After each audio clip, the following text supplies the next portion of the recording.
Et bonjour à tous, on se retrouve pour une nouvelle config de la semaine. Aujourd'hui, on va voir une config portable, donc un ordinateur portable gamer, pour environ 1000 euros.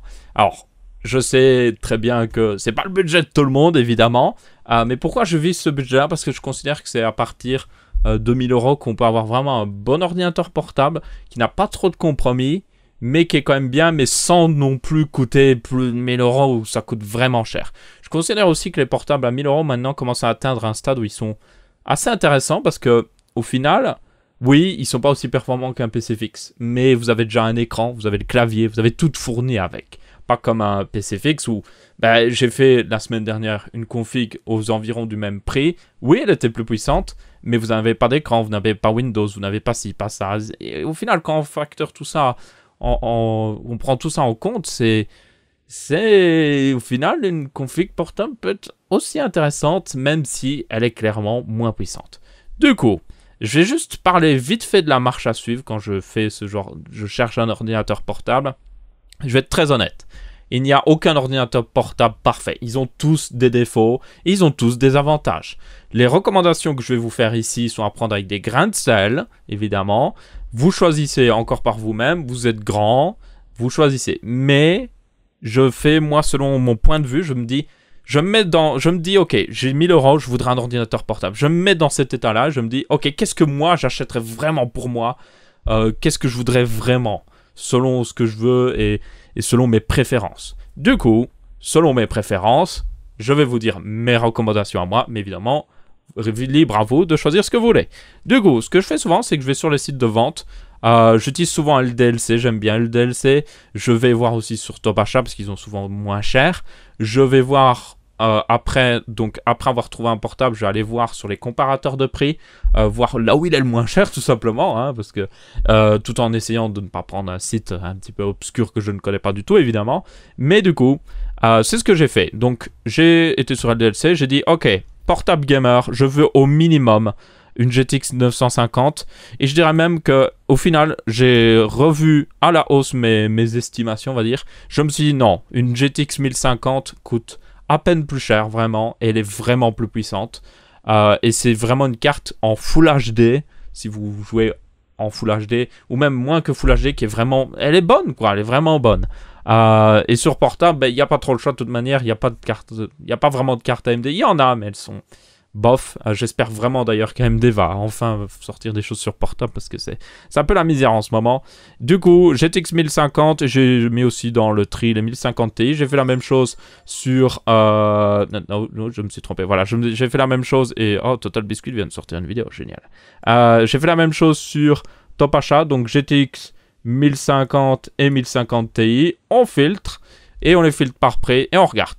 Du coup, moi ce que je fais bien souvent, c'est que je regarde tout simplement, je vais, ok, quel est le moins cher? L'Asus Strix ici. Bien souvent, les références, les derniers chiffres, c'est juste pour le modèle exact. Donc moi, ce que je prends, c'est la première partie de la référence. Et puis, petite recherche Google, je regarde des reviews, tout simplement. Je fais ce que beaucoup de gens feraient. Parce que le problème, c'est que les ordinateurs portables, c'est même les gros reviewers, des grosses chaînes technologiques américaines ne font pas énormément de reviews de portables, parce qu'il y en a beaucoup, quoi. Du coup, j'essaye de rechercher un petit peu comme ça par moi-même. J'aime bien regarder sur Notebookcheck, j'aime assez bien. C'est un site en anglais, mais ils sont très bons. Ils ont aussi une version en français, mais je suis pas sûr qu'ils traduisent la plupart des trucs. Après, vous avez Google qui vous dira certainement « Veux-tu traduire la page ?» Donc si vous voulez, vous pouvez traduire la page. Je vais regarder un maximum de reviews. Je regarde les désavantages, je regarde les avantages. J'ai regardé par exemple pour cet Asus Strix, vous pouvez me dire « Oh, c'est le moins cher, il a un Core i5 4 cœurs, c'est très important. Ici, depuis cette nouvelle génération, Intel fait vraiment des 4 cœurs i5. Donc c'est un véritable 4 cœurs, donc qui est plutôt puissant et qui coûte moins cher qu'un i7. On a une GTX 1050, seulement 2 Go, mais c'est quand même des bonnes spécifications. Mais si vous regardez vite fait la review, vous pouvez vous rendre compte que cet Asus Strix a quand même quelques défauts qui sont assez gênants, je trouve. Notamment le touchpad que j'avais vu comme problème. Il avait une batterie... Au niveau de la batterie, c'était pas encore trop ça, mais on peut encore passer à côté. Mais il y avait, selon moi, un peu trop de désavantages. Donc J'ai continué ma recherche, donc c'est vraiment, je vous dis, ma procédure ici. Cet Asus-là, c'est pratiquement le même châssis que le Strix, si vous regardez. Les deux portables sont très similaires. Bien souvent, ils vont faire ça, les marques. Hein. Ils vont faire deux portables différents, mais au final, si vous regardez... regardez les ports. Les ports sont au même endroit. Tout est pratiquement au même endroit. C'est juste que l'angle à laquelle a été prise la photo est différent, mais c'est le même châssis. Et je peux vous dire que si des reviews indiquent qu'un châssis n'est pas très bon, eh ben, c'est pas parce qu'il a changé de couleur qu'il sera meilleur, ok? On va être honnête. Donc voilà. Bien souvent, vous allez voir, les châssis reviennent souvent. Donc, même chose là. J'en vois encore un autre. Je tiens à préciser que c'est un portable de 15 pouces. Je ne recommanderais pas un 17 pouces parce que je trouve que 17 pouces, c'est peut-être un peu trop grand. Du coup, même là, il y en a encore un nouveau. Eh bien, vous regardez, même châssis. Donc, les problèmes vont être les mêmes. C'est pas parce qu'il n'a pas la même configuration qu'il n'aura pas les mêmes problèmes. Évidemment, il y a des petites mises en garde là-dessus. Par exemple, si... Enfin, je veux dire... Il faut quand même vérifier, mais des fois, ils vont quand même améliorer peut-être la batterie. Ça, c'est un truc qui change souvent d'un modèle à l'autre. Donc ça, il faut quand même regarder la batterie. Vous avez souvent les spécifications sur ces sites internet de toute manière. Donc vous pouvez regarder par vous-même. Ah, ok, quelle est la batterie? Je regarde dans une review qu'il a une mauvaise batterie. C'est la même batterie que le modèle au-dessus. Donc forcément, le modèle au-dessus a le même problème. Et c'est comme ça que je fais un peu mon tri. Donc j'en ai conclu que les modèles Asus... à ce prix-là, ne sont vraiment pas bons. Ils ont trop de défauts, selon moi. MSI se débrouille assez bien, au final. J'ai regardé des assez bonnes reviews. Le problème, c'est qu'MSI, souvent, ils vendent sans Windows. Il n'y a pas Windows avec, par défaut, à ce prix-là. Donc, encore une fois, j'ai écarté.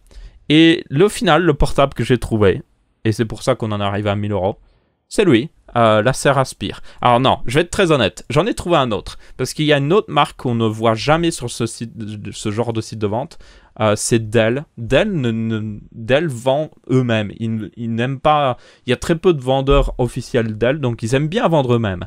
Et il faut savoir que Dell a sorti un très bon 15 pouces aux environs 2000 €, avec une GTX 1050, donc très bien pour jouer en Full HD, en ne mettant pas en ultra évidemment, mais en étant raisonnable, avec un Core i5, 8 Go de RAM, un SSD, 256 Go, donc plutôt un bon modèle. Il a juste un défaut, enfin non, il a deux défauts on va dire.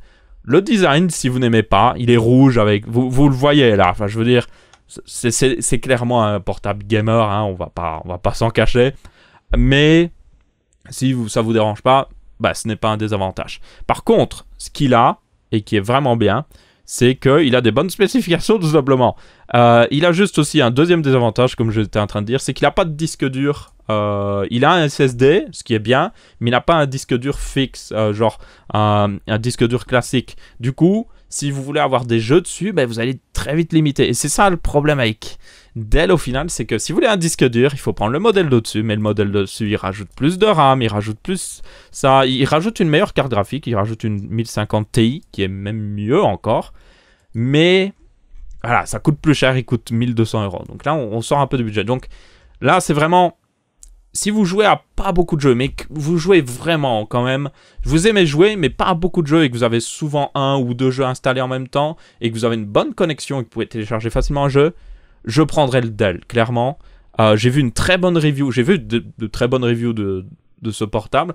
Il est vraiment bon. Ça fait... Bon, Dell se débrouille assez bien, mais c'est vraiment un très bon ordinateur portable gaming avec toutes les reviews que j'ai pu voir. Je vous mettrai la review en FR d'une personne que je connais en plus, qui s'est bien débrouillée, qui a fait une très bonne review. Et vous pourrez en juger par vous-même. Mais, si vous voulez un disque dur fixe et que vous n'avez pas 1200 €, parce qu'il faut littéralement mettre 1200 € pour avoir le disque dur. Et alors je suis pas sûr, mais vous pourriez acheter un disque dur et le mettre dans le Dell, mais je suis pas sûr au niveau de la garantie, donc je ne recommanderais pas ça, ok? Mais il y aurait moyen, il y a l'emplacement pour le disque dur, c'est juste qu'ils l'ont pas, ils ont rien mis, mais il y a moyen. Mais bon, ou sinon, vous avez l'Acer Aspire VX5. Alors, je vais être très honnête. Je n'aurais jamais cru que j'aurais recommandé un ordinateur Acer. Vraiment. J'ai souvent fait la blague. Ouais, les ordinateurs Acer, ça sert à rien, ce genre de choses.